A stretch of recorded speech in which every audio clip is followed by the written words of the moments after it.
So, good evening everyone. Soul here. Welcome back to another episode of Exponential Life.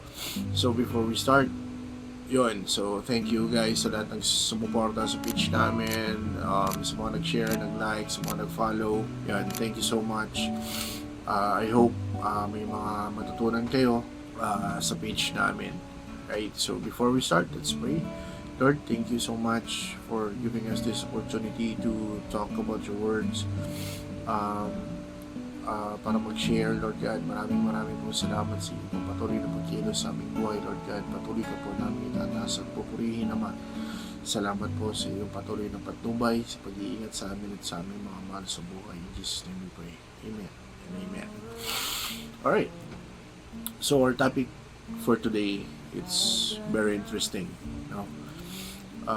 Title, I Need God in My Life. So, maaring posible na matagal mong inihiling sa Diyos, no? Ang isang oportunidad at pinapakita niya ito sa iyo sa anyo, no? Ng iyong pinakamalaking pangailangan. Handa ka bang tanggapin na marahil sa panahong ito, ang paraan ng pakikipag-usap sa iyo ng Diyos, no? O ang pakikipag-usap ng Diyos sa iyo ay hindi, no, sa pamamagitan ng iyong nararamdaman, hindi rin sa isip mo, no, hindi rin sa gusto mo. Kapag sinusubukan mo ayusin ang buhay mo kung paano dapat kumilos ang iba, no, at kung paano dapat mangyari ang mga bagay, napunta ka na ba sa puntong katulad ni Pablo na sinabi mo na hindi ko alam kung ano talaga ang kailangan ko. Kailangan kita, Diyos, para akayin ako. Panginoon, may mag-akay sa akin. Ayokong umasa sa sarili kong pangunawa. Kailangan kong ang paggabay ng Diyos. Ayokong umasa sa isip kong kailangan ko dahil akala ko ito ang kailangan ko. Pero ang totoo, ang kailangan ko ay ang Panginoon. Ang dahilan minsan, no, tanggapin natin at sa hindi. Ang dahilan kung bakit hindi natin siniseryoso ang relasyon natin sa Panginoon ay dahil hindi natin siniseryoso yung kasalanan natin. Hindi natin binibigyan pansin, no? Yung mga kasalanan natin.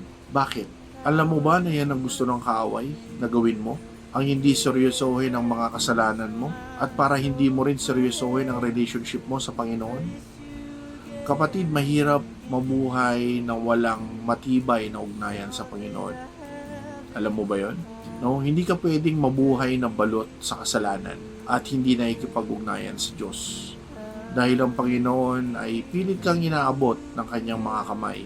Maaring sa pagkakataon or marami pagkakataon sa buhay natin na feeling natin kaya na natin, no? Na tayo lang. Pero sa realidad ng buhay, hindi natin kaya. Bakit? Kasi yun ang totoo. Yun ang totoo. Tayo ay may taglay na kahinaan bilang tao, no? At yung kahinaan na yan ang gagamitin ng kaaway para lalo kang lumayo sa Panginoon. Kailangan natin ng Panginoon sa buhay natin dahil siya ang magpapalakas sa iyo, no? Sa tuwing nanghihina ka na, no? Siya ang magsasabi sa iyo na lumaban ka sa tuwing susuko ka na, no? At siya rin ang magsasabi sa iyo na naandito ko kasama mo sa tuwing feeling mo nag-iisa ka. Palalakasin ka ng Panginoon, kapatid. Kaya huwag kang magpapatalo sa kahit anong pinagdadaanan mo ngayon. Tandaan mo, hindi lang ikaw ang tao sa mundo. Hindi lang ikaw ang maraming pinagdadaanan. Marami sa atin sa mundong ito na halos hindi na alam kung anong gagawin. Pero alam nila, nandyan ang Diyos. No, kahit na sa pagkakataon na talagang halos wala na sila, Diyos pa rin ang kinakapitan nila. Tumatatag sila sa tuwing binabalikan nila na may Diyos.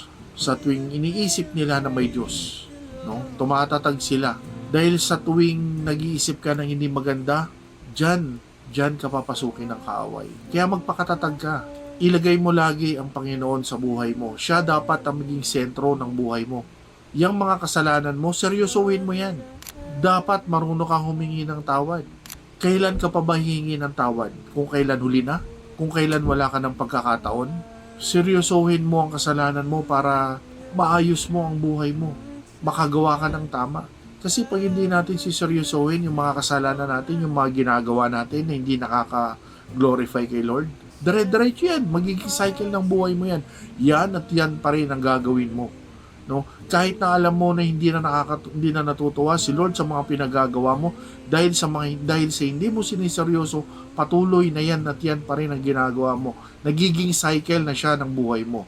And sad to say, pagka ganun ang nangyayari sa iyo, pati ang Panginoon na nagmamahal sa iyo, hindi mo na siniseryoso. Gusto mo ba yon?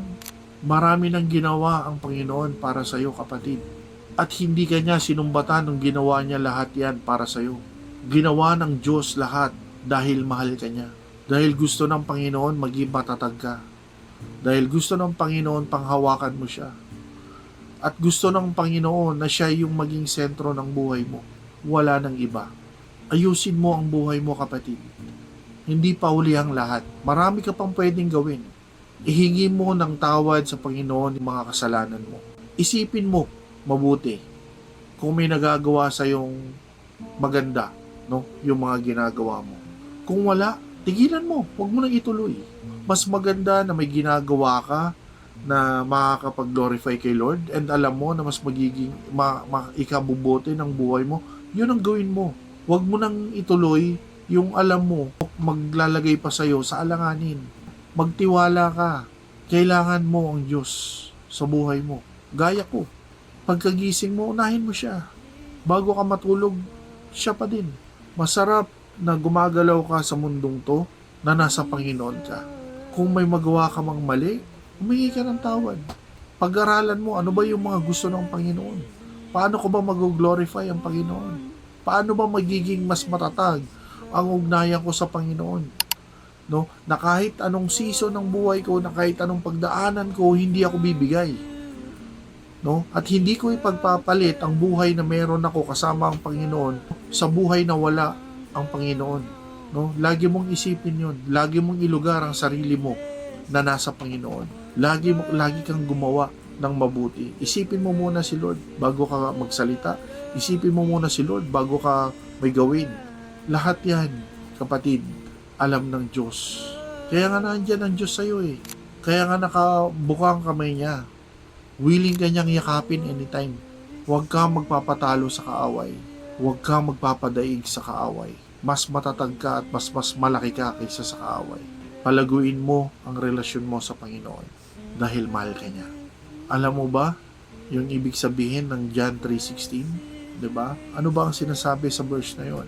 For God so loved the world that He gave His only begotten Son, that whoever believe in Him should not perish but have everlasting life.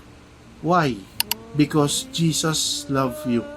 He chose to die for you so that He could save you and make a way for you to be with Him forever. Yun. Tapos hindi mo siseryosohin ng Panginoon. So sa lahat ng ginagawa mo moving forward, ibigay mo sa Panginoon. At lagi mong isipin na hindi mo kaya pag wala ka kay Lord. So before I end this video, I just want to share one Bible verse. Romans 5:5 says, He has given us the Holy Spirit to fill our heart with His love. So thank you again, kapatid, sa panonood ng video na to. I hope you learned something from it. And don't forget to share, subscribe, and comment na rin. Thank you. Good night.